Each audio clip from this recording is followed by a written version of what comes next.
Welcome to the episode Middle Ground with JLE L.L.C, where we treat you like family. That's the theme song, Detroit Love, off my first album, the JLE Experience. On music copyright, don't mean nothing Facebook. Always need to say that. Season 13, we got another amazing guest at a special time because we cater to our guests. And he has a lot he's done, so we're going to be very professional with this now. You got your notes and everything. Good. All Yes, right. sir.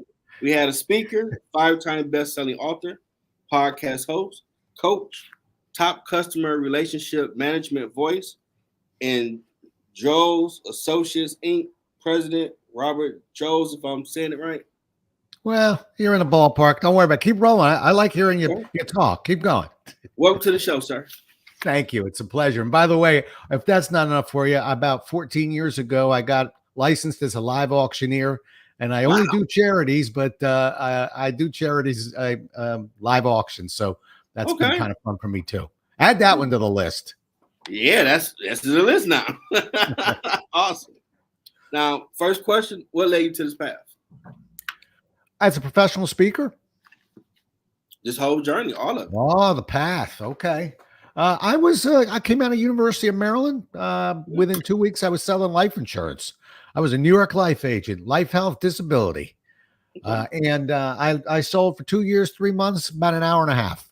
I actually made more money when I was 21. It took me about 15 years to exceed that income. Nothing to do with the income. I actually had, in a sense, a spiritual moment where I'm not opposed to life insurance. I think, for the right person, you need life insurance. But what's a 21-year-old doing running around selling life insurance to a bunch of 21-year-olds? So I just didn't feel good about myself, but my numbers were good. They made a trainer out of me. I fell in love with corporate training, was a trainer for Xerox for almost a decade, left 31 years ago, became a professional speaker, and got about 3 million miles in the air, 6 books. And that's what I do. I make my living on a stage. That's amazing. Now, what is Jolles and Associates? Jolles Associates Inc. It's it's funny. I can answer any question you ask me. What is Jolles Associates? By the way, it's Jolles, just like jaw. You got no jaw. Okay. What is Jolles Associates? We're a training company.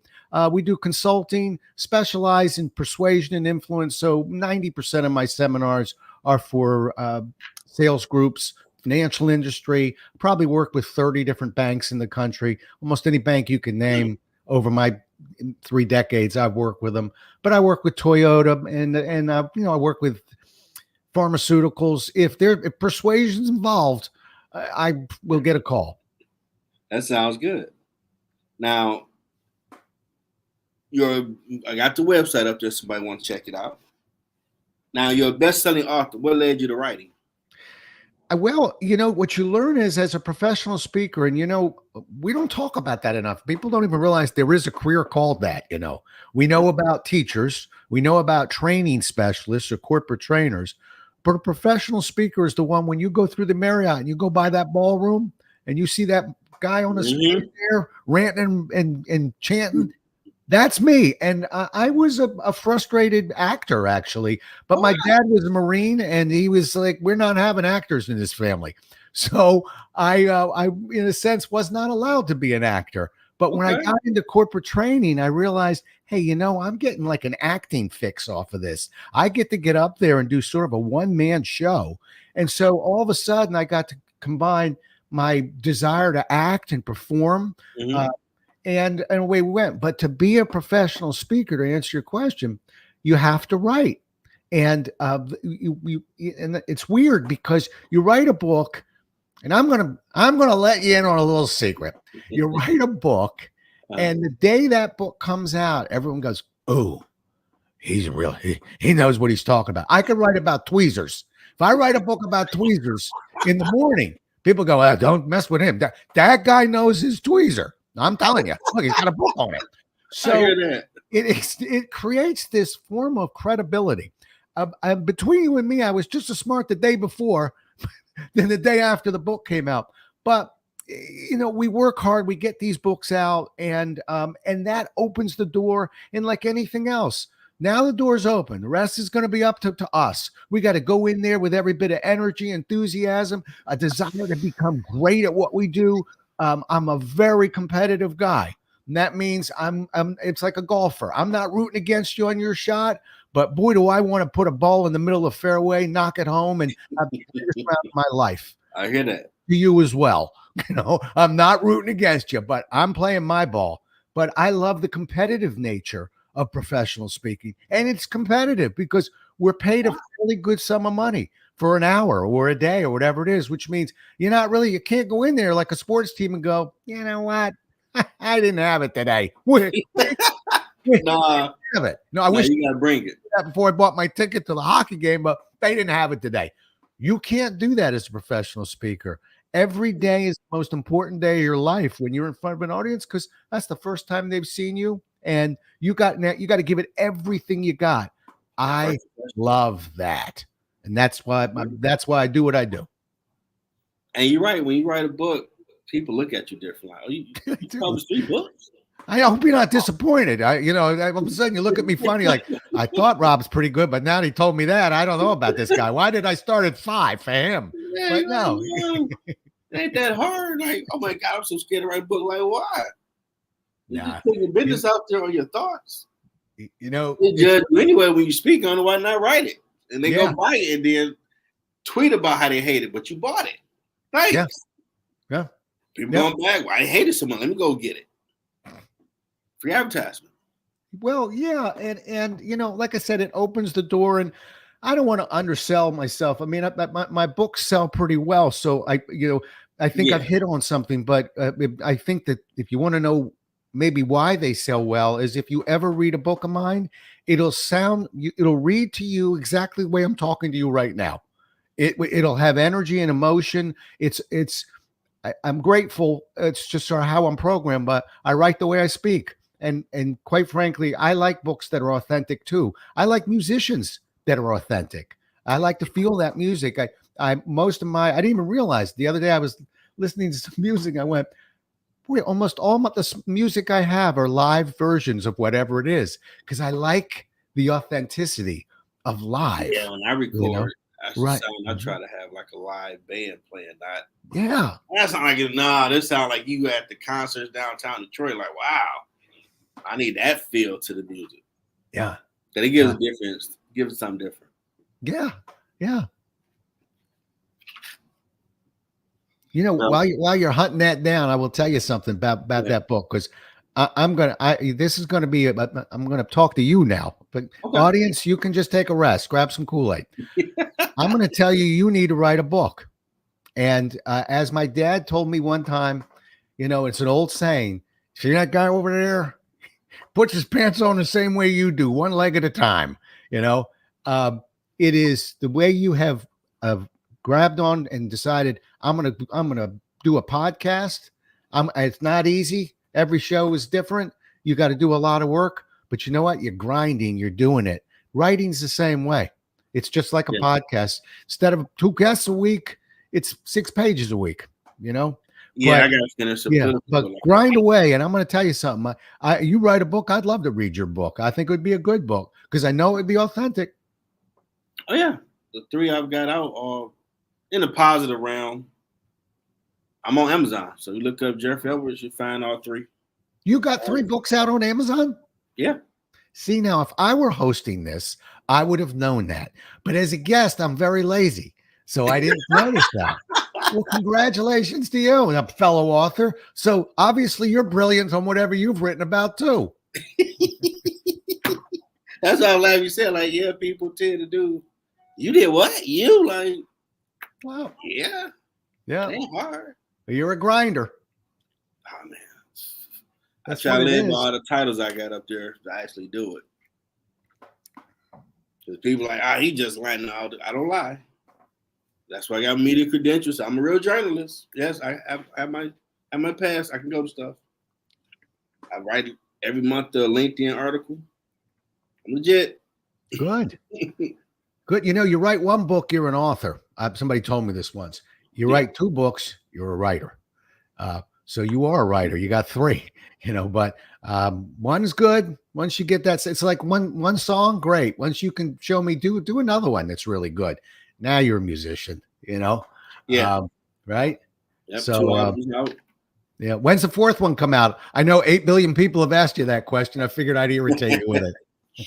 Well, I gotta edit my book of devotionals, and that'll Mhm. be the next one Okay. to post. So I'm looking to have it out by August. Just All right. read, edit, repeat, go to hookup. It's out. Go get it. You know the process. Yep. Yeah, because it really is like once you've done it on the Amazon KDP, okay.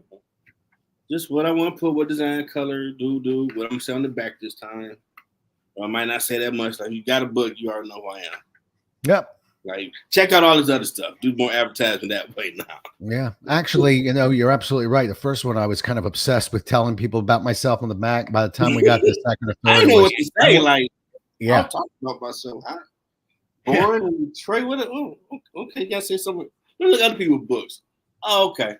I do something like that. Let testimonials. Let other people talk to you about on the back of the book, right? Yeah, let other people say, this is why you want to read this guy's book. That's a dope idea. Yep. I'm going to have to do that. Now, you say speaking is competitive. Well, I make it competitive. Yes. And when you up there, it sounds like you in your Jordan mode when you're doing it. What's that thing it does for you to speak? You mean when I'm in my zone, what am I doing? Mm-hmm. Yeah, it's funny. It's real weird. First of all, it's a tremendous adrenaline rush. Okay. And you don't really know about. I'll tell you how I know I've got a lot of adrenaline going. Other than the fact that I sweat pretty hard, and I like sweating. My wife comes to see a couple of my presentations. She almost doesn't like going, but when I'm not running, I'm sweating because I'm intense, and I know that when I watch a speaker and it walks by and his sweat, just like a musician, and his sweat's coming off him, I'm thinking, that guy's giving me everything he's got. I'm impressed with it. So I don't want to wipe it away. I want people to watch it come off my ears and let them see I'm working for you today now. There is, to me, in terms of the adrenaline, I know a lot of times, like my knee will hurt, or maybe I got a stiff neck, or I'm got a cold or whatever. Mm-hmm. But the funny thing is, the moment they go, ladies and gentlemen, Rob Jolles, my knee doesn't hurt. I don't have a cold. None of it, because the adrenaline like pushes it back. It's really weird. I could be limping off the plane, to the hotel. But I go up there, you're ready to go. I'm 25. I'm ready to go. Go. I don't even consciously know that. I just know I don't feel anything, no pain. And when you get into a zone and all of a sudden the words are coming, like a lot of times people think, well, if I get up into a crowd, I'm nervous because what if I don't know what to say? It's the opposite for me. I have more trouble sitting at a dinner table, with 5 corporate clients that I don't know and try and be interesting than talking to 500 people for a few hours. You said try to be interested. Well, listen, let's say I hired you, and I brought you to the table. I said, hey, this guy, he's going to be talking to us. He's going to fire our team up. We brought him in. He's the greatest in the world. And you're looking down at your peas, pushing him into the corner going, how's everybody doing? See, going, we hired who? That's the guy we hired. So you're performing at dinner. You don't realize it, right? And I've got to believe if you're around different, musician executives or whatever, you got to turn it on a little bit when you're in those social situations. Now, sometimes you don't have to ask me, I'll turn it on, but we don't have a choice when we're working. If you feel like being funny, be funny. And if you don't feel like being funny, be funny, because we hired you. But on that stage, I don't have any trouble finding words. I feel no pain. I feel blessed. It's funny, later in my career now, and the pandemic as well, I really take a moment. I like the way you started your show with a prayer. I take a moment and think, how lucky am I to be able to step in front of this room of people? I wish more people who are anxious about speaking would turn that around and realize, rather than say, oh my goodness, what's going to happen? Why don't you stop and say, see that group out there? that came to see you. They came to hear you. How lucky are Man, you today? I did my first speaking engagement at a former guest, Jaku Showers, um, like a kingdom business hookup they would do, and I was terrified. She started rolling off with the stuff I've been doing. I'm like, oh my God, it's people here. She's almost done. I'm gonna have to get up here. Oh my goodness. Calm down. Kobe, your boy. Mom mentality. Suck it up. You here. You gotta walk through it. But when I got up there, I talked for hours. Right. I'm like, wow. Right. I've been up here an hour? Okay, ain't that bad. Right. But just that thought, like, dang, they looking at you. Like, if they look at you doing this, what's the difference? Like, you got a point. Calm yourself down, Joe.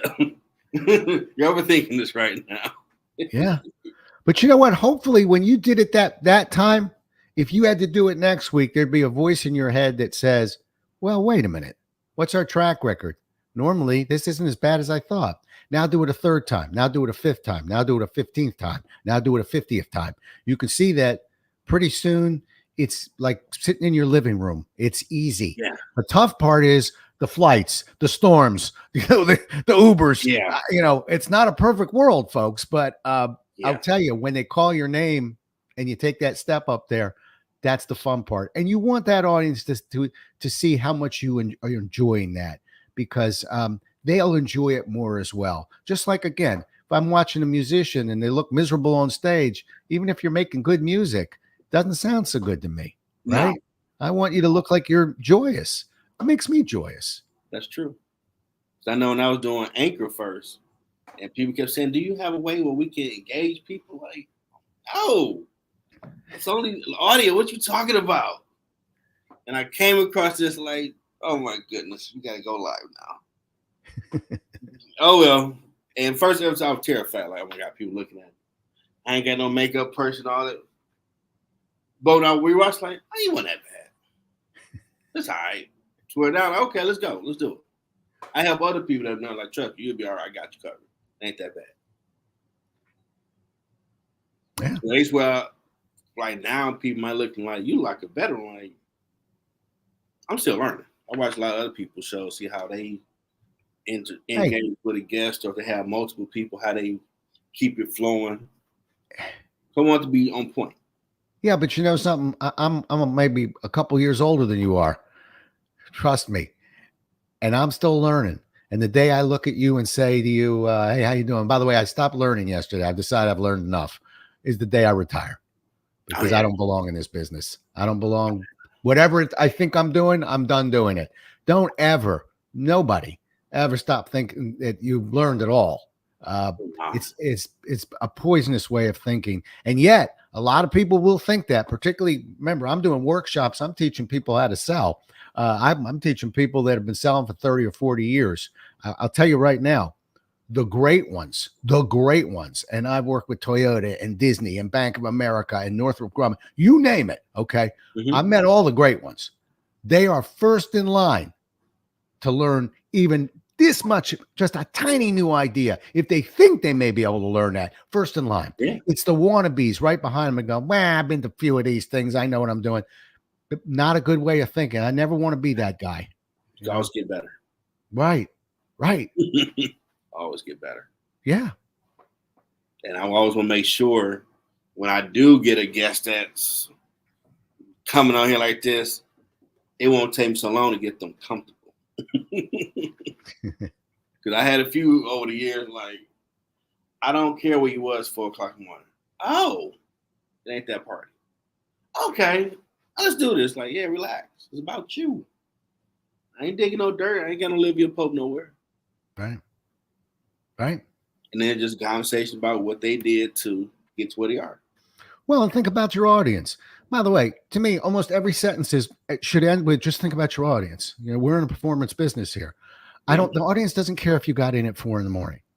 Matter of fact, if you tell them you got in at 4 a.m, you're just shooting yourself in the foot, because now as an audience, I'm sitting there analyzing and watching you and trying to assess where you're going to be tired. And I wonder what he looks like when he gets in at 12 o'clock at midnight. Yeah, Why would you want to hand a loaded gun to your audience and say, watch exactly. me like a, I mean, it's so nobody cares. Nobody cares if the cat is sick. Nobody cares if Hmm. you're sick.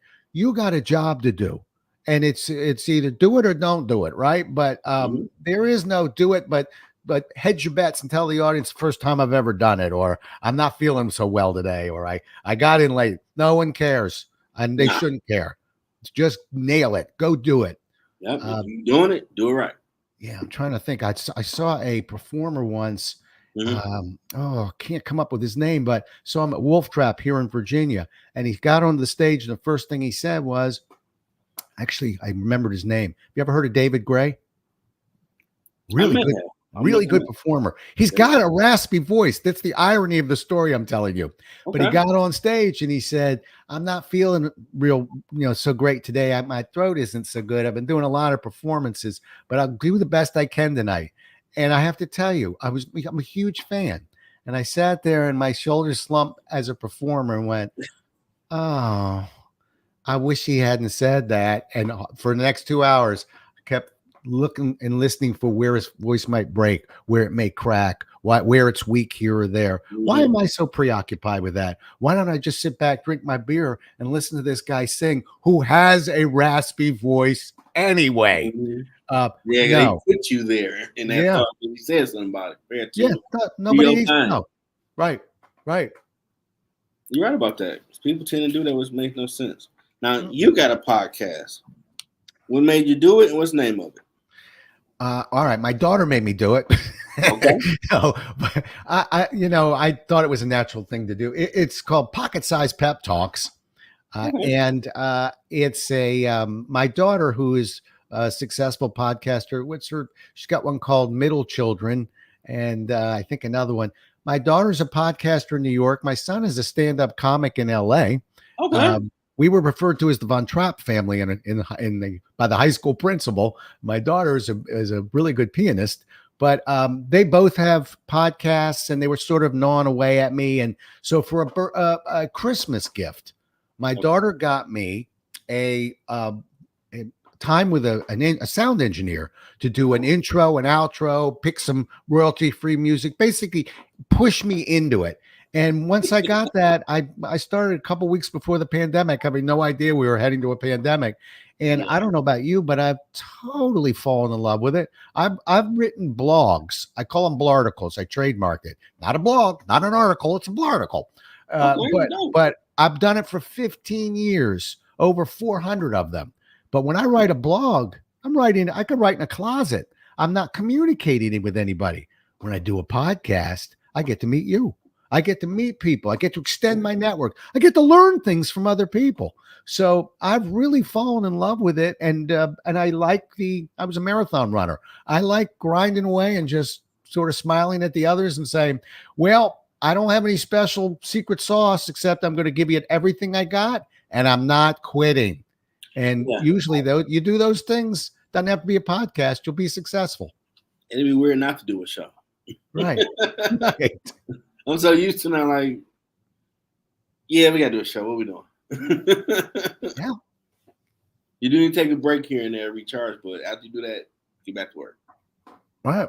But I've loved podcasting. I think it's fun. I've met some really neat people. I've met some of my heroes. I might not know this person, but Tom Hopkins came on my show, for instance, who, when I was 20 years old, he was the first sales author who sold 1 million books, Wow. mastering the art of selling. And get this, when I'm in the bookstore looking for my book, his last name is Hopkins. I'm Jolles. Usually his book is almost right next to mine.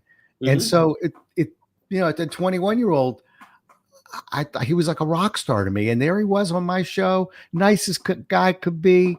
He's kind of retired now, but that's what a podcast did for me. It allowed me to meet some of my heroes, so I love it.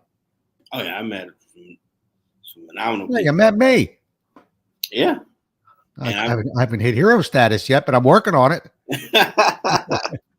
And a former guest, Charles McKay, he calls it Charlie the Plug, Detroit Metro Plug podcast. Uh-huh. He told me he saw me, and that got him to start, and that blew me away. Like, someone's watching me. Yeah. Ain't anybody paying attention a little on me? People are. And once you start, you don't stop. That's the key. It's a whole Don't different quit. world with this broadcasting. Like, wow. I thought it died with the internet, but broadcasting is still alive and kicking out here. People still doing all this. Yeah. Hey, have you ever seen a movie called from the 60s? I saw it when I was 10 years old with my dad, called Cool Hand Luke. Yeah, I've seen that before. Okay, yeah, with Paul Newman. There's a great scene in there as a 10-year-old, and I'm not a real big guy, and I remember the scene where he fought George Kennedy. George Kennedy looks at me, he says, "You better get some sleep because you're going to need it tomorrow." Okay, and they put the gloves on, and George Kennedy is a mountain of a man, just knocks him down. Paul Newman gets up, knocks Paul Newman down, gets up, knocks him down. But if they're cheering and yelling by about the 5th time, they're not cheering so much anymore. By the 10th time, a couple guys are going, "Just stay down." And Paul Newman says he's going to have to kill me. And he gets up and he goes down. And by about the 15th, 20th time, George Kennedy basically just walks out of the circle knowing, I can't beat this guy. And if you look in that movie, take a look at the guards because they look nervous, and they should be, because that's the guy you're going to have to watch out for. The guy that isn't going to quit. You notice the general theme here in this conversation? Yeah. We don't quit. It's completely in our control. You're right. Here, take a look at the screen. This is on my desk. Never quit. I can only put so many things in front of you. That one's in front of me. Don't quit. You're right. You got to keep going. Yeah. You will get there. Well, we reached the part of the show to promote what you got going on. Floor is yours. What do I have going on? Yeah. Mark, in September, remember we're constantly growing and learning. I've been in my career on my own now for 31 years. I'm doing something I've never done. And in late September, I'm going to put on a program. It's going to be 5 Fridays.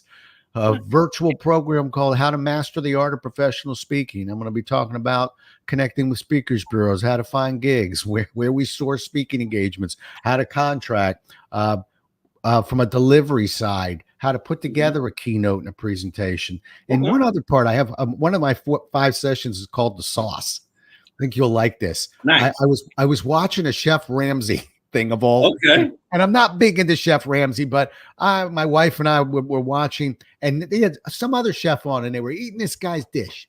And this other chef said, "Oh, this is good." He said, "You cooked this chicken perfectly." He said, "But the sauce, your sauce is off." He said, "And I don't know if you know this, but 75% of the meal is the sauce." And I sat back and went, damn right it is. But I wasn't thinking about a meal. I'm thinking about, again, when we do the things we do, there's the protein, that's the content, but the sauce is the part that I think that makes us extraordinary, that really elevates the dish, elevates the performance. So to try and isolate what is the sauce in a presentation.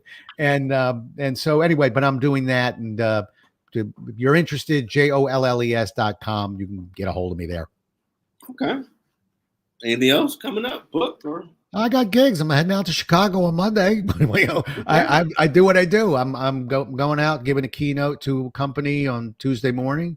I'm a fairly predictable guy. My bread and butter is seminar delivery, keynotes, workshops, seminars. That's what I do. In between, like you, I'm hustling on podcasts. I'm still writing my articles.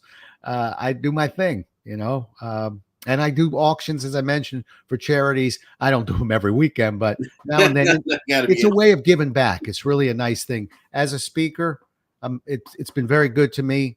Why not use the skills of a speaker to try and help a charity? And I got to tell you, I know you've seen auctioneers before. These are the guys that stand behind the lectern and they thump a mallet down and they chant. Yep. Well, I got to tell you, the chanting's the easy part. I like jumping off that stage. I like running right into that audience. I like practically grabbing them by their ankles and hanging them upside down. We're helping missing and exploited children today. I am unleashed. I'm coming at you. Man, and it's good. I can see it too. That's awesome. I'm going to have to check that out. See you in action. Yeah. Anything else coming up? No, I think that's kind of it. I do what I do. I'm, I'll tell you something's coming up. It's kind of cool. I've got I'm a father of three, and Mhm. my youngest daughter is going to have a baby in a couple of weeks. It'll be our first grandchild, so I'm going to be a grandfather in a couple of weeks, and I'm excited Congratulations, about that. Papa. Yeah, I'm probably going to get in trouble because that one came out last. That should have come out first, but that and then the auctions and the seminar delivery and things like that. But yeah, we're very excited. Now you gonna be one that spoil them crazy and send them home. Oh yeah. Can I tell you another funny story about that? Yeah, go I ahead. think I was annoying my wife at the time, but we were sitting around the table, and for anybody who Mhm. is a grandparent, there always comes the question of, well, what are you going to be called? Grandpa, pop, Yeah. pop. And so I was feeling kind of nutty, and I went, you know what? I want to be called Zippy. And everyone looked at me and went, and it annoyed my wife so much because I was just making a joke that I went, about the third time I said it, I was like, you know what? I think I'm going to stay with this Zippy thing. So we'll see. To me, it'll be a motivator when I get old. It can't be called Zippy and go, how's everybody doing today? So it will inspire me to That's stay awesome. youthful. But right now, the plan is, assuming a child can form this word, I will be referred to as Zippy. There you go. You They got an figured what I'm exclusive. saying. That's gonna be crazy. Awesome at the same time. Now I'm out of gas. That's all I got for you.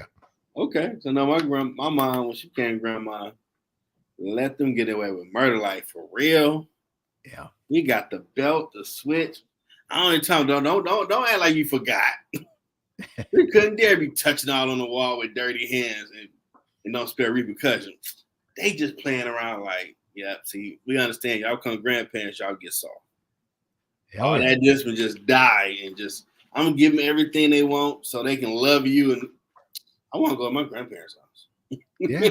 house. Oh yeah. You can make some marks on our wall too, but then again, time for you to go home now. Zippy's got to get his rest. Now, what has been your biggest challenge on your journey? Biggest challenge for me? Hmm. I think the biggest challenge for me, from professionally, has been for the first 16 years of my career, I was booked 4 months in advance. So it was really a career that kind of came to me. I got adopted by the financial industry, and I was just working every Nice. wirehouse, you name it.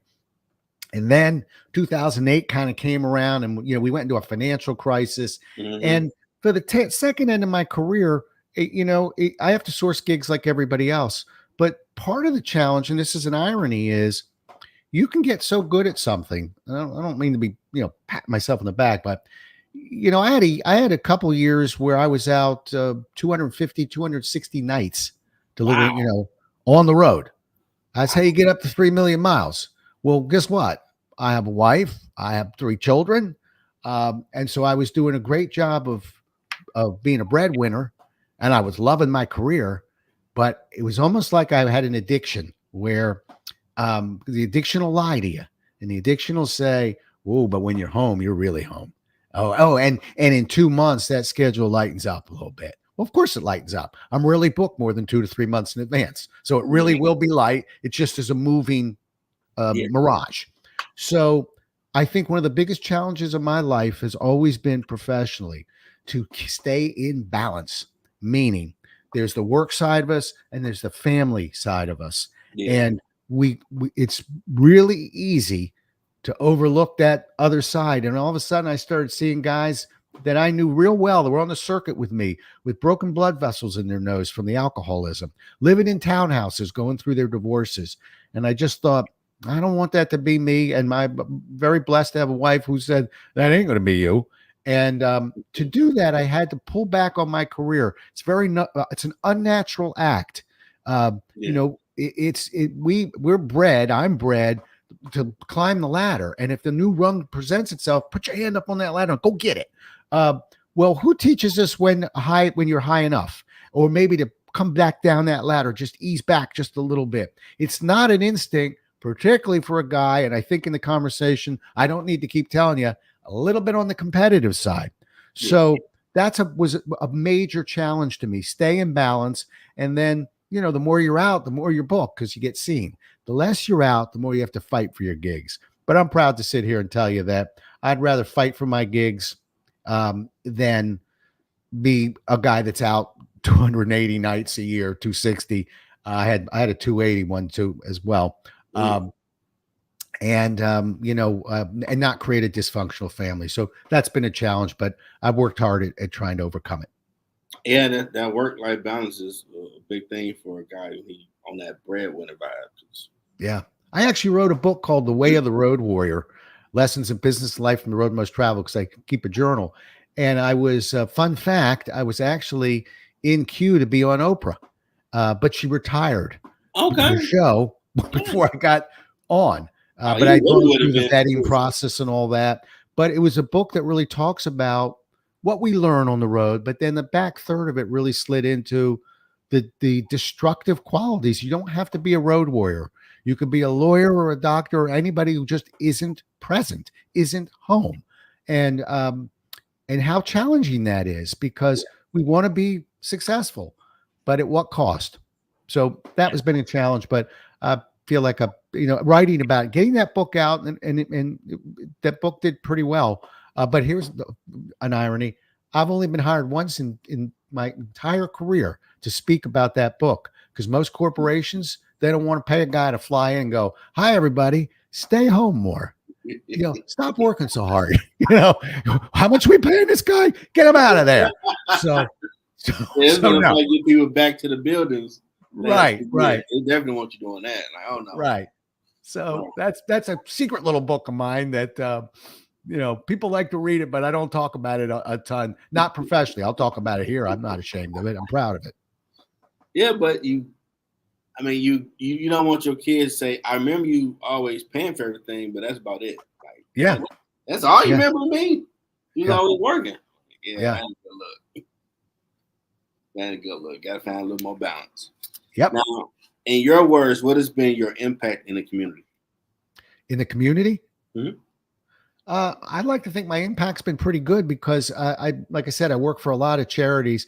I think at this point, I'm right around $10 million in terms of what auctions I participated in have raised. And when for me, when you're a charity auctioneer, it's a little bit, I'm licensed to do cattle, cars, antiques. I can do it. But I'm not in it for the money. So when you work as a charity auctioneer, you don't just show up with your gavel. Typically, I'm helping them plan things like that. So that's helped my community and other organizations. So I think that's done pretty well. And I did a lot of, I coached my kids in soccer and basketball. So I coached over 50 teams. So that meant my kids and 8 gazillion other kids. And I loved it. I really did. My dad was my Boy Scout leader, and he was a great leader. And, it's weird. I'll tell you how good he was. He was a Boy Scout leader, and I loved him being the Boy Scout leader. And usually, the only one who's not having fun is the coach's kid, the Boy Scout leader's kid. But he was such a cool guy. Our troop went from 7 guys to 120 within 3 years. Wow. That's how popular this Boy Scout troop was. This is, some years ago when scouting was a little bit more popular. Yeah. But he knew the reason why we grew so fast was he knew immediately that competition, and I'm speaking about boys, I women too. I just don't have the right to tell women what they think. I know as a guy that many males crave competition. And so we can get a basket weaving merit badge, which isn't real competitive. Or what we did was we would compete nationally against all sorts of troops, and we were undefeated. We were never beaten in any competition. And just 20 more seconds on that, but that's awesome. I got it right here. I'll show you. See this? I'm just pulled my knot rope off. What's a knot rope do in my office? Every single boy had a knot rope on them, and every one of them had whipping twine at the end. We would show up with our 10 knots, and there might be 50 troops there. The time to beat for 10 knots might be 2.5 minutes. We had, wait a minute, we had 50 guys in the troop that could go under 60 seconds. We had 7 that could go under 45 seconds. And I held the record. I actually went under 30. I went 29 seconds. And you got red if you got under 60. You got gold if you got under 45. Wow. The moment I got under 29 competition, I pulled them off and put silver tips on them. Okay. Which no one told me is not quite as good as gold. But point being that you see that competition. Maybe that was bred into me. But I love that. Anyway, I long about way. I love coaching kids, not to drive competition down their throats, to control it, but to understand that, we learn when we win, we learn when we lose. It's okay. Not all my teams won. Yeah, I ain't with the participation trophies. Right. That'll help you get better. No, but they're all going to have a great experience and learn a lot. And I still, many years now, a lot of those kids are in their mid-30s. I still hear from a lot of them. That's awesome. Yeah.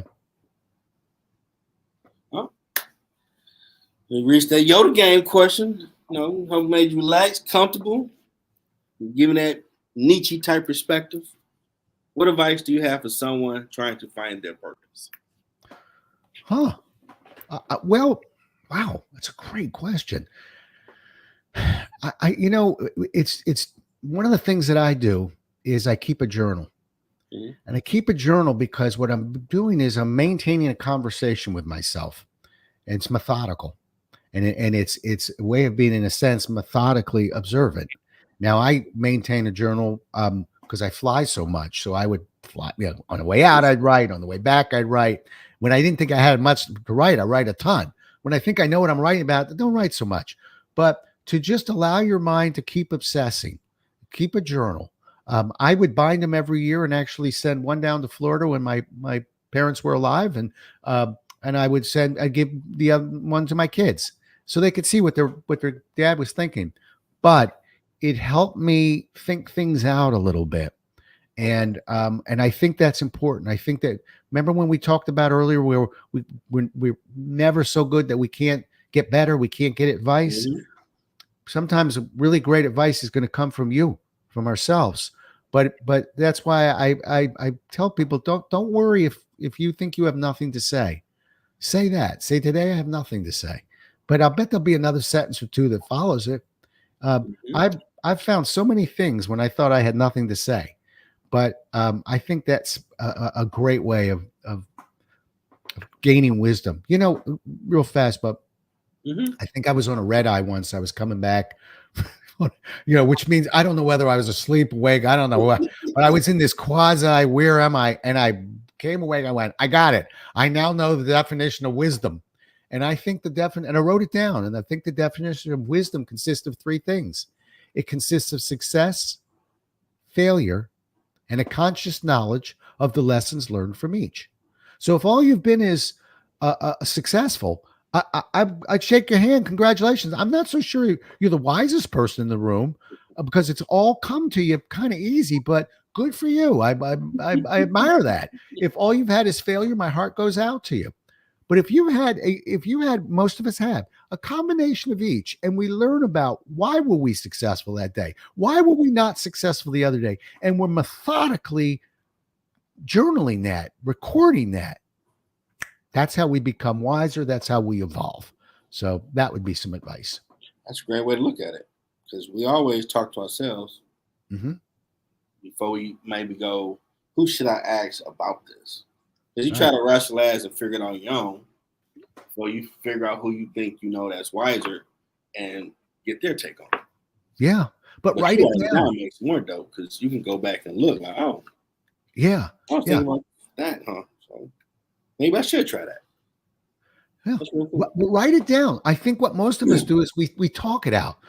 And that's how I got into it, by the way. I was back from another trip and going, you wouldn't believe it. This happened. I'm telling this story. And it was a professor at GW, a friend of ours. Mm-hmm. And he said, every time I'm here, you got stories. He said, are you writing them down? I went, no, I'll remember them. And I'm like, of course I won't remember them. And that day I said, okay. And now I can tell you, I've got about 2,500 pages of journal entries. Yep. And I really am looking forward to the day where I can, if I'm so blessed, where I can sit back on a, with a beer in my hand and a rocking chair and start thumbing through some of those journals and seeing when I was getting my butt kicked or when I was kicking somebody else's butt out there. But just read those stories. There's too many of them to remember. I would say write them down. Yeah, I remember I had a dream. But like I was in a dream, but I was watching it, and it was something like the Thundercats cartoon. I just watched that as a kid. And when I woke up, I just grabbed paper. At the time, my wife like, it's 5 in the morning. What are you doing? Like, I just woke up and I'm writing on everything that happened was said. And I had like 2 big note things of the story. And she like, okay, run it by me like, well, I'm asleep. I ain't watching nothing crazy.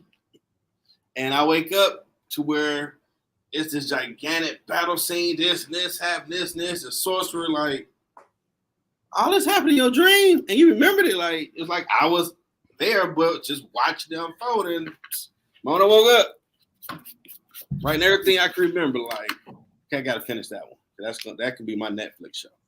Yeah, but you know how smart that is? Do you know how many times? That's a great analogy when you think about it. How many times do we wake up at 3 in the morning and go, oh, wow. And we have this idea or this thought and it's clear.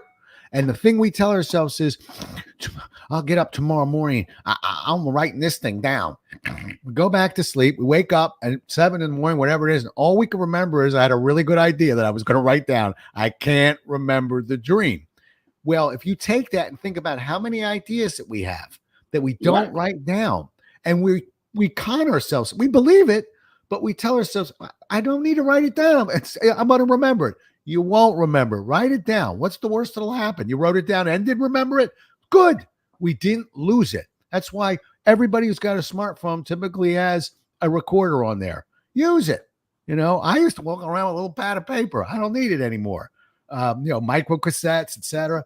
But use your recorder if you need to. But think about how many dreams you promised you'd remember.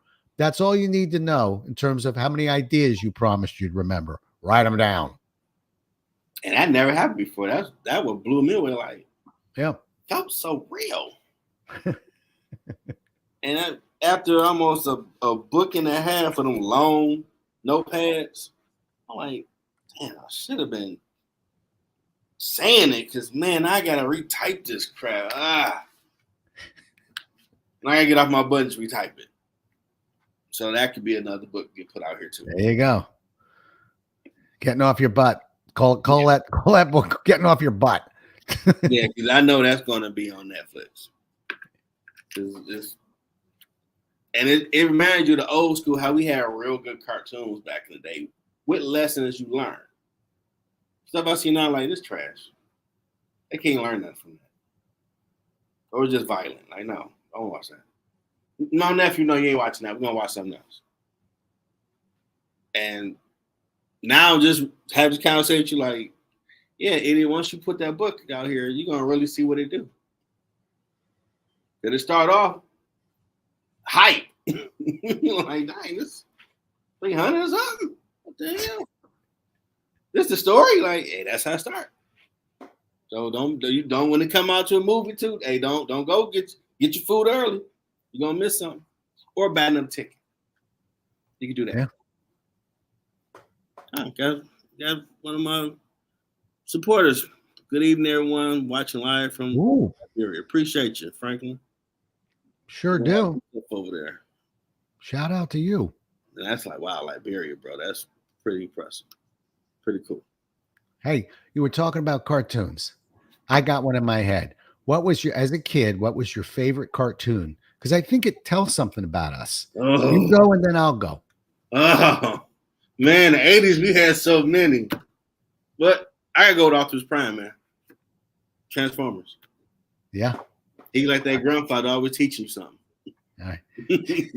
Well, see, and we're from different generations, but mine was you may have even heard of this one. It was a cartoon called Mighty Mouse. What? What you know about Mighty Mouse? Oh, love Mighty Mouse. First of all, he was a performer. Guy could sing. Okay. Here I come to save the day. He didn't just show up. He sang while he was saving the day. That'd be dope. Right. Second, I wasn't particularly a big guy. I appreciated somebody would come in and beat up the bullies. Okay. And the bullies were the cats. Oh, yeah. Okay. Yeah, bullies. But it would teach you a few things. Usually good overcame evil. Bullies didn't get away with anything. And Mighty Mouse was one tough son of a gun.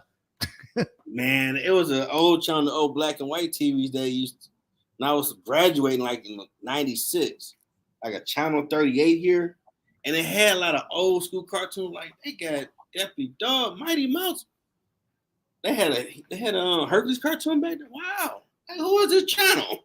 Yeah. My brother come around, what you watching? I'm watching Mighty Mouse. Like, you lying. Like, I don't know where it's coming from, but it's broadcasting. And we sat there and watched it like, wow.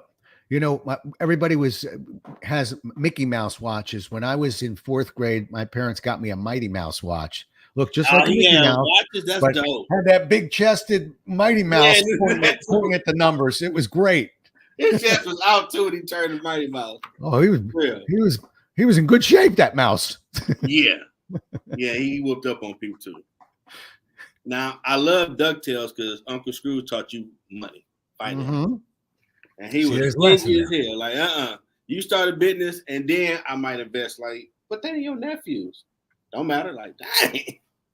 Well, I guess that's why he stayed rich, because he ain't just gonna give it away. You gotta earn it. They ain't got stuff like that now, man. No. They ain't got nothing like that. No. Always with the dad. And man, those took years to create those cartoons. They were drawing them page by page. Yeah. And I'm waiting on my Voltron. I mean, we had to knock out Power Rangers with a real thing. Yeah. Just saying. That'd be dope with technology we got now. I've seen Iron Man on screen before Voltron. Yeah. How the hell does that happen? We got tech to put Iron Man, Thor, and all that. I never thought they'd make it to movie. It was too violent. Yeah. And those making billion-dollar movies. Like, wow. Well, and I'm not a big fan of all those movies, but I think one of the best movies ever made was the first Iron Man. Yeah. Forget the second one, the third one. I don't care. And I'm telling you, I'm not a big fan of any of the Marvels, whatever. My son is. They're great. But that first Iron Man, that was dramatic. That was comedic. That was, intense. And you want to know? It was everything. Yeah. Inspiration for that movie? So the dude that played his bodyguard directed it. He watched The Dark Knight and saw, because that was like the real first movie about a comic that made money with Heath Ledger's The Joker. And he like, that's the right concept. Not a comic book movie, a movie about a comic. Right. And he took that, and Marvel made money because it ain't the cheesy stuff we saw back in the day they ever made. It's a movie about a comic. Right. So without The Dark Knight, we wouldn't have Iron Man. Right. Well, that's interesting. I never knew that. Because these are Batman, Joker, but you're watching a movie. Not no cartoonist, cheesy stuff like, dang, this is real, okay. And that concept, which no one ever thought about until my man who did it, Christopher Nolan. No, how'd you like being in the middle ground, brother? I liked it. I'm enjoying it. Are you asking me questions nobody normally asks me? and you know what? I crave hearing my guests tell me that. I want to ask. When I teach people to sell, I want the customer to say, great question. No one's ever asked me that question before. That's a home run question. You've been asking me a whole bunch of stuff. I don't even think I mentioned Mighty Mouse since I was wearing the watch. But anyway, I've really enjoyed it. It's nice getting to know you, and I'm enjoyed the conversation. That's what I love about your show, and what I try and do with my show is, if it's real, remember I talked about authenticity. I want it to feel like you and I just were sitting around at Starbucks having a conversation. And that's what it felt like today. That's what I like about your show. I try to live better talent or treat you like family. You're talking about what you've done, make you awesome. Because someone might be at the stage where you were, and what you say, gonna say, you know what? He did it or she did it. I can do it. Yep. It is awesome. So if you ever want me on your show, let me know. I wouldn't mind coming by to help support you. Yeah. I'm all about being Avengers, helping each other out. Good. Yeah, we'll talk about that. We'll take it off the air. We'll swap some emails on that. I'll tell you something else that your fans don't know. A compliment to you. very easy to work with you. You are lightning fast on answering emails, getting things done. I don't do a whole lot of podcast appearances anymore because I'm busy with my own podcast. But when I do, I appreciate somebody that's courteous, and courteous to me is just answer the questions. I'm trying to do that with my guests. You are lightning fast in terms of, I have a question, bang, here's your answer. Man. I mean, you give me your time, I gotta make sure you getting that A1, because I'm never gonna be perfect, but this is. So I want you to feel that Dom Perignon treatment. Oh, and I think I had a nice sip of it. It's good. Thank you. Absolutely, I appreciate it. Sip of the show, yeah. Well, we want to welcome and thank speaker, 5-time bestselling author, podcast host, coach, and live auctioneer.